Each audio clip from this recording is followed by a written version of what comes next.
দর্শক আপনাদের স্বাগত Walton smart fridge presents TVS ইনসাইটে। আমি আপনাদের সাথে আছি যেমুন্নেসা আলো।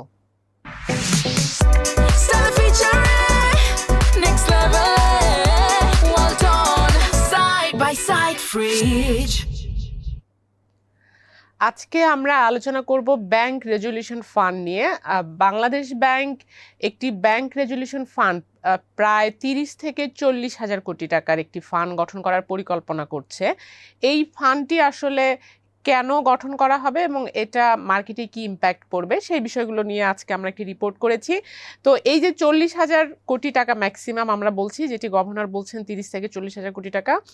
তো এই ফান্ডটির কারণ হলো, আপনারা জানেন যে আমাদের এই মুহূর্তে কোনো রেজুলেশন ফান্ড নেই।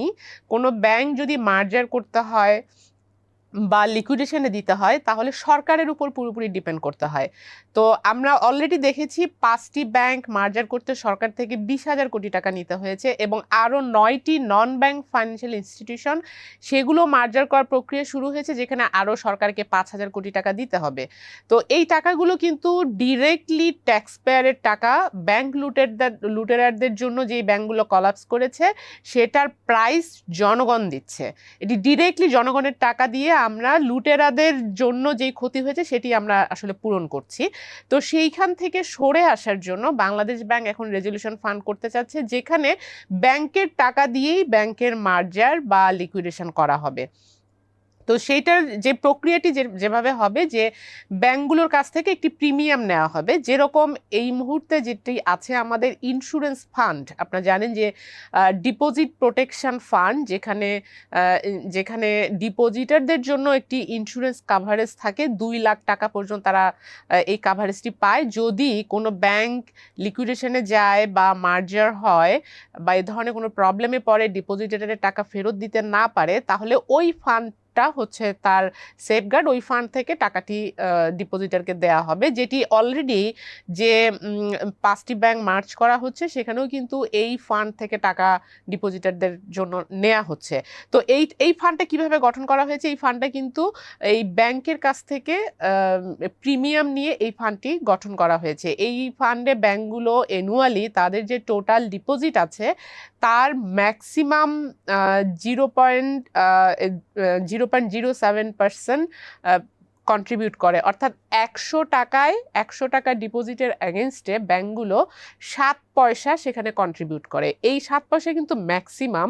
এটি যেই ব্যাংকের রিস্ক যেরকম, কারণ বাংলাদেশ ব্যাংক প্রতি বছর কিন্তু তাদের রিস্ক অ্যানালাইসিস করে একটি ইন্ডিকেটর বের করে, যেটার উপর যেই ব্যাংকের যত বেশি আমানত এবং তার রিস্ক ইন্ডিকেটর যত বেশি হাই হবে তার জন্য প্রিমিয়াম চার্জটা তত বেশি হবে, যার কম হবে তার জন্য প্রিমিয়াম চার্জটা কম হবে। তো এটি টাইম টু টাইম এবং ব্যাংকের পারফরমেন্সের উপর বেস করে বাংলাদেশ ব্যাংক এটি নির্ধারণ করে থাকে প্রতি বছর।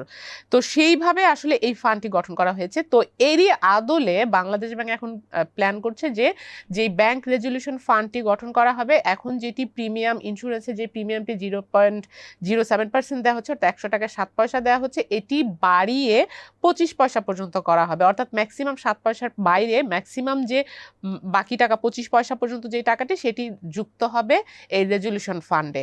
তো এভাবে বাংলাদেশ ব্যাংক মনে করে 5 বছরের মধ্যে তারা প্রায় 40,000 কোটি টাকার ফান্ড গঠন করতে পারবে। তো এটি আসলে অন্যান্য দেশে কি প্র্যাকটিস আমরা দেখেছি যে ইউরোপ এবং আমেরিকাতেও কিন্তু একই রকম ফান্ড রয়েছে। বিশেষ করে আমরা যেটি ফলো করছি বা বাংলাদেশ ব্যাংক যেটি ফলো করছে সেটি হলো ইউরোপিয়ান সেন্ট্রাল ব্যাংকে, তাদেরও ঠিক এরকম ব্যাংকের কন্ট্রিবিউশনে এরকম একটি ফান্ড রয়েছে। এবং এই ফান্ড গঠনের আসলে উপকারিতা কি বা কি সহজ করবে সেটি হলো, যেমন এখন এই যে প্রথমবারের মতো বাংলাদেশ ব্যাংক বিভিন্ন ব্যাংকে মার্চ করলো বা নন ব্যাংকগুলোকে মার্চ করার প্রস্তুতি নিচ্ছে, তো এটা কিন্তু একটা লম্বা প্রসেস। তাদেরকে সরকারের উপর ডিপেন্ড করতে হয়েছে, সরকার কত টাকা দিবে সেই টাকার উপর বেস করে তারা মার্চ করবে। কিন্তু যখন এই নিজস্ব, যেহেতু সরকারের অর্থায়ন ছাড়া আর কোনো উপায় নেই, তাই বাংলাদেশ ব্যাংকে সরকারের উপর ডিপেন্ড করতে হয়েছে। কিন্তু যখন এই ফান্ডটি থাকবে তখন ইন ফিউচারে আমরা এখন যদিও দেখছি যে 5টি ব্যাংক 9টি নন ব্যাংক করা হচ্ছে, কিন্তু আরও অনেক ব্যাংক কিন্তু খুব খারাপ অবস্থায় রয়েছে, যেগুলো অর্থের অভাবে এই মুহূর্তে মার্জার বা লিকুইডেশনে যাচ্ছে না।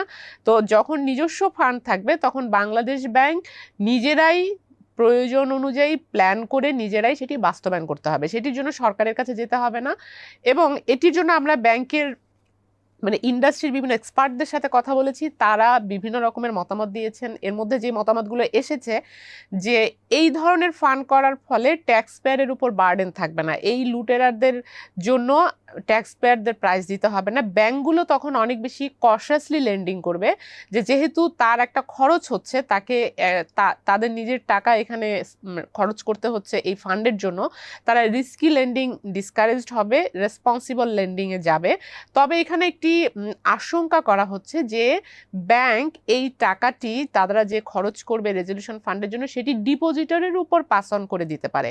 তো সেইটারও মানে লিমিটেড চান্স, এই কারণে যে আপনি যখন ডিপোজিটরের উপর পাস অন করে, যেমন এখন আপনি হয়তো ডিপোজিটরকে 10% ইন্টারেস্ট রেট দিচ্ছেন, সেটি হয়তো 9.5% ইন্টারেস্ট রেট দিবেন, এইভাবেই আসলে সেটি পাস অন হতে পারে। কিন্তু সেটার চান্স আবার খুবই সীমিত, এই কারণে যে মার্কেটে যেহেতু একটি কম্পিটিটিভ মার্কেট যখন থাকে, তখন কিন্তু আরেক ব্যাংক যখন বেশি ডিপোজিট রেট দিবে, আপনি যদি কম দেন, আরেকটি ব্যাংক যদি কম দেয়, তাহলে সেটা কম্পিটিশনে পিছিয়ে যাবে। তো সেটার চান্স আছে যে পাস অন করে দেয়, কিন্তু সেটা আবার তার জন্য রিস্ক হবে, যে ব্যাংকটি পাস অন করবে তার জন্য রিস্ক হবে, যেহেতু মার্কেট কম্পিটিটিভ থাকবে বা থাকে আমাদের মার্কেটে। এটি একটি বিষয়। তো এই বিষয়গুলো, এবং আমরা যদি দেখি যে ইউরোপিয়ান সেন্ট্রাল ব্যাংকে কিন্তু ব্যাংকগুলো ডিপোজিটরের প্রায়, তাদের যে ডিপোজিট আছে তার প্রায় 1% পর্যন্ত এখানে কন্ট্রিবিউট করে তাদের ফান্ডে। বাংলাদেশে ব্যাংকগুলো বলছে যে 100 টাকায় 25 পয়সায়, সেটা তাদের জন্য খুবই রিজনেবল, এটা সম্ভব। তবে মিশ্র প্রতিক্রিয়া, আমি যেটি বললাম যে অনেকেই বলছেন যে এটির ফলে যেটা হবে যে যেই ব্যাংকগুলো ভালো পারফরমেন্স করছে, ভালোভাবে তাদের ব্যাংক ম্যানেজ করছে, তাদের জন্য কাইন্ড অফ একটা পানিশমেন্ট। কারণ যেই ব্যাংকগুলো লুট করা হচ্ছে, খারাপভাবে গভর্নেন্স নাই, তাদের জন্য ক্ষতিপূরণ আসলে ভালো ব্যাংক যারা ভালোভাবে অপারেট করছে তাদের উপরে এসে পড়ছে। এ ধরনের মতামত রয়েছে। তবে ফাইনালি যেটি আমরা পাচ্ছি যে এই ফান্ড যদি গঠন করা হয়, তখন ব্যাংক মালিকদের মধ্যে যে এক ধরনের একটি টেন্ডেন্সি থাকে যে ব্যাংক কোনোদিনও বসে যাবে না, ব্যাংক তারা লুট করবে এবং সরকার এসে ট্যাক্স পেয়ারের টাকা দিয়ে ক্যাপিটাল ইনজেক্ট করবে, হয়তো 5 বছরের জন্য বা একটা রেজিমে তারা কোনো কারণে পানিশমেন্ট পেয়ে ডিরেক্টরশিপ থেকে দূরে থাকবে, তারপর আবার কিন্তু তার তো আসলে বছর শেষে ডিভিডেন্ড ঠিকই পাবে। এক ধরনের একটা মনোভাব বাংলাদেশে আছে, যে কারণে ব্যাংক লুট করলে ব্যাংক মালিকদের কোনো শাস্তি হয় না। কিন্তু সেইটা আসলে এইবার প্রথম ব্রেক করেছে বাংলাদেশ ব্যাংক, যে ব্যাংক লুটেরা, ব্যাংক মালিকরা যদি ঠিক মতো ব্যাংক না চালায়, তাহলে কিন্তু তারা ব্যাংকটি হারাবেন।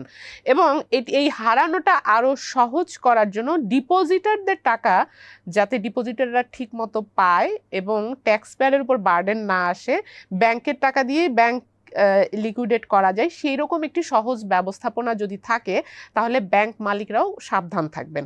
তো এই ছিল আজকে আলোচনার বিষয়। দর্শক, আমাদের সঙ্গে থাকবার জন্য আপনাদেরকে ধন্যবাদ, এবং আমাদের প্রোগ্রামটি যদি ভালো লাগে তাহলে লাইক দিবেন, শেয়ার করবেন।